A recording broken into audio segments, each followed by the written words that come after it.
Cleaning records can be a tedious process. As the record spins, it collects static electricity that attracts dust. As you can see, my current setup requires two brushes, the velvet pad for cleaning off dust and the carbon brush to remove static electricity. One of the pain points that is irritating is that you have to use two cleaners to clean one record. As you can see, the static brush does next to nothing, as the felt pad still sticks to the record. So what if there is a way to combine the two brushes? That's exactly what we're going to do. I started by cutting the net shape of the 5x1x1 record brush handle out of HDPE. I chose HDPE because it's readily available and easily workable. I refined and straightened the edges of the handle with the mill, giving a nice square handle. Then I cut the channels that would house the stylus cleaner, the velvet pad, and the bristles.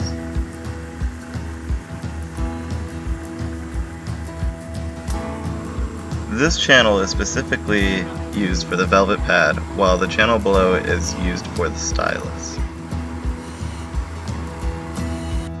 And in order to attain the bristles used on the record cleaning brush, I disassembled a standard paintbrush. It gave me some trouble, but I eventually got the bristles free.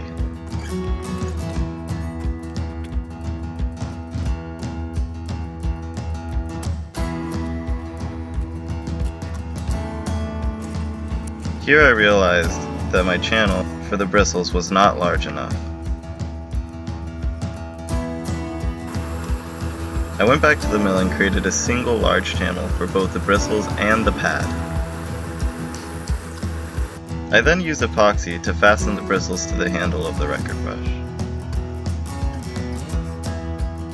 Although not shown in this video, I had to use two paintbrushes in order to create the full length of the handle. I used a bandsaw to cut the second brush in half. I deconstructed two foam paintbrushes to act as the foam inserts for the velvet pad. I went with the style foam because it would not dry out or become hard with the use of record cleaners. After making sure the foam inserts fit, I cut them to the appropriate shape to match the height of the bristles. I glued the foam inserts together and fastened the velvet around the foam. I then epoxied the velvet pad into the handle. Here you can see I repurposed the plastic insert from the foam paintbrush as a tucking tool.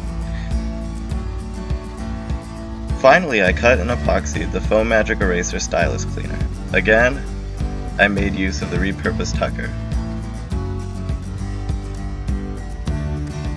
Lastly, I used a razor blade to carefully cut the stylus cleaner to be flush with the handle.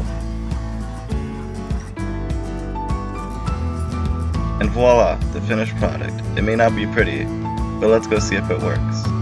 Here you can see a dirty record. Using my newly created record brush, I carefully wipe the dust and static off the record.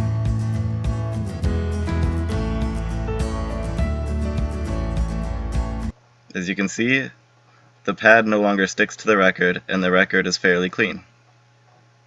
So let's hear how it sounds.